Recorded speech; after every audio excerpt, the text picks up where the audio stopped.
പെട്ടെന്ന് ഇപ്പോൾ നമ്മൾ മൂത്തടിക്കണേ ആകെ തരിച്ചു പോവും. എക്സ്പെക്ട് ചെയ്യാണ്ട് വരുമ്പോ ഇതേപോലെയാണ് ഈ മുഖത്തടിക്കുന്ന പോലെ ഈ ഒബ്ജക്ഷൻസ് ഇടറും. നമ്മുടെ വായ എത്ര പ്രൊഫഷണൽ കൊണ്ട് വായ ഇടരും, ചെക്കായി പോവും.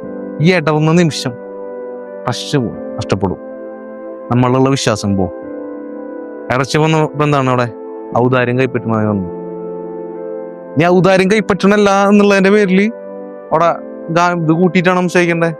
അത് ആറ്റിറ്റ്യൂഡ് നമ്മുടെ ഉള്ളിൽ ഉണ്ടാവണ്ടേ. അത് വളരെ ലെവലിലേക്ക് പോവാതിരിക്കാൻ വേണ്ടി ആറ്റിറ്റ്യൂഡ് ഉണ്ടാക്കാന്ന് പറയുന്നത്.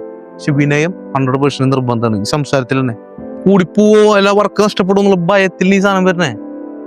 ഞാൻ പറഞ്ഞു കഴിഞ്ഞാൽ ആള് റിജക്ട് ചെയ്യോ. ഈ ഒബ്ജക്ഷനെ നമുക്ക് പ്രിപ്പയർഡ് അല്ലാന്നുണ്ടെങ്കിൽ ഹാൻഡിൽ ചെയ്യാൻ പാടാ.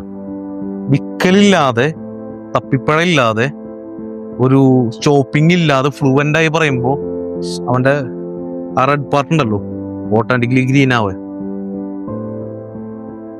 അവിടെ സംശയമില്ല, അവനെ കൺവിൻസ് ചെയ്യും.